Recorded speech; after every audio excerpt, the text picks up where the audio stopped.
Bismillahirrahmanirrahim. Assalamualaikum warahmatullahi wabarakatuh. Apa kabar anak-anak ustaz yang soleh dan soleha? Bertemu kembali masih di pembelajaran tema pertama kita, subtema 2, pembelajaran ketiga, manusia dan lingkungannya. Nah, sebelum kita mulai, saya harapkan kalian sudah menyiapkan buku pena kalian dan buku tulis kalian serta alat tulis nak ya.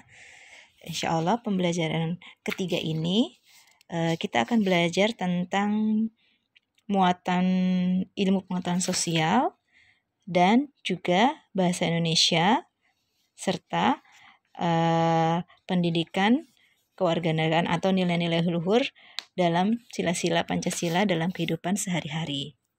Sebelum kita mulai, insya Allah kita awali sama-sama dengan membaca basmalah.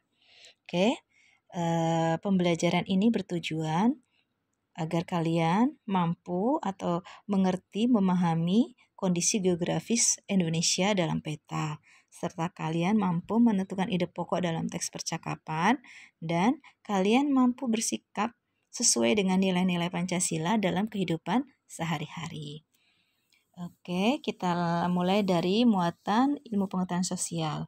Karakteristik geografis Indonesia dalam peta Indonesia. Peta adalah gambaran seluruh atau sebagian permukaan bumi. Ada dua macam peta, yaitu peta umum, yaitu peta yang menggambarkan suatu daerah secara umum, dan peta khusus, yaitu peta yang menggambarkan hal-hal khusus dari suatu daerah. Dari karakteristik yang pertama tadi, tentang geografis Indonesia dalam sebuah peta, itu saya harapkan kalian mampu bisa memahami, oh ternyata yang mana yang dinamakan peta umum dan mana yang dinamakan peta khusus. Di sini ada di buku pena kalian, ada di halaman 35, di mana peta adalah suatu gambaran seluruh atau sebagian dari permukaan bumi. Gambaran permukaan bumi yang dilukiskan melalui wilayah atau wilayah yang luas ataupun sempit. Terdapat dua macam peta, peta umum dan peta khusus. Insya Allah, peta umum di sini contohnya itu adalah peta yang menampakkan suatu daerah secara umum. Di dalam peta umum itu biasanya terdapat hal-hal yang digambarkan seperti kenampakan alam dan kenampakan buatan. Sedangkan dalam peta khusus itu dia spesifik atau khusus, hanya menggambarkan satu hal tertentu. Contoh terkait misalkan sebuah peta tentang kepadatan penduduk, atau informasi tentang jumlah, jenis kelamin atau sebaran penduduk, atau kepadatan penduduk yang mempunyai mata pencaharian apa, seperti itu. Jadi itu adalah salah satu contoh dari sebuah peta khusus.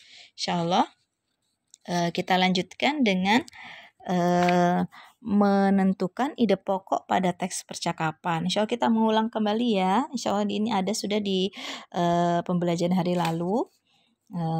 Apa saja yang bisa kita lakukan atau hal-hal yang diperhatikan untuk menentukan ide pokok pada teks percakapan. Maka yang pertama yang kita lakukan adalah mendengarkan teks secara keseluruhan, mencatat informasi penting yang berisi permasalahan atau peristiwa yang terjadi dalam teks.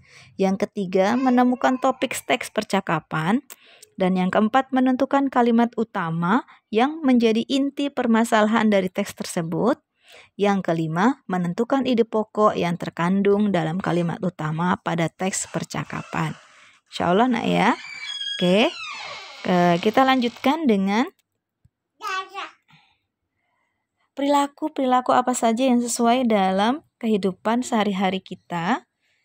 Perilaku sehari-hari kita yang sesuai dengan nilai-nilai Pancasila atau nilai-nilai luhur Pancasila.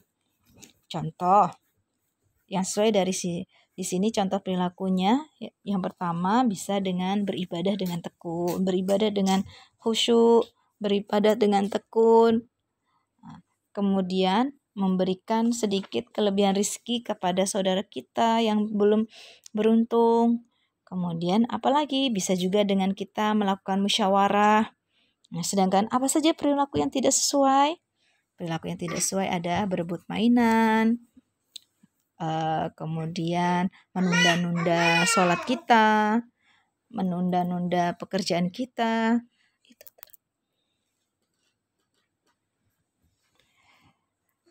Kemudian juga mengerjakan tugas dengan tidak jujur. Itu ada salah satu atau beberapa hal yang tidak sesuai dengan nilai-nilai luhur yang tercermin dalam Pancasila.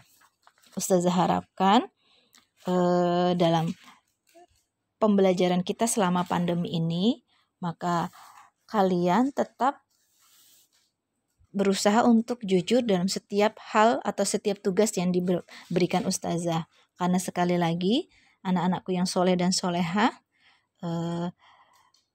nilai-nilai itu akan sangat tidak bermanfaat jika kita raih dengan ketidakjujuran.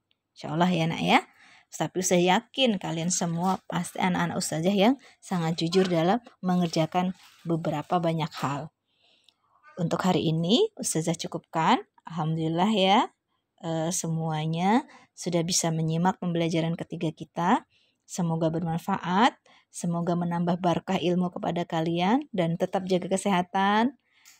Makan makanan sehat, olahraga yang cukup, istirahat yang cukup, dan memakai masker ketika keluar rumah, mencuci tangan setiap selesai melakukan sesuatu kegiatan.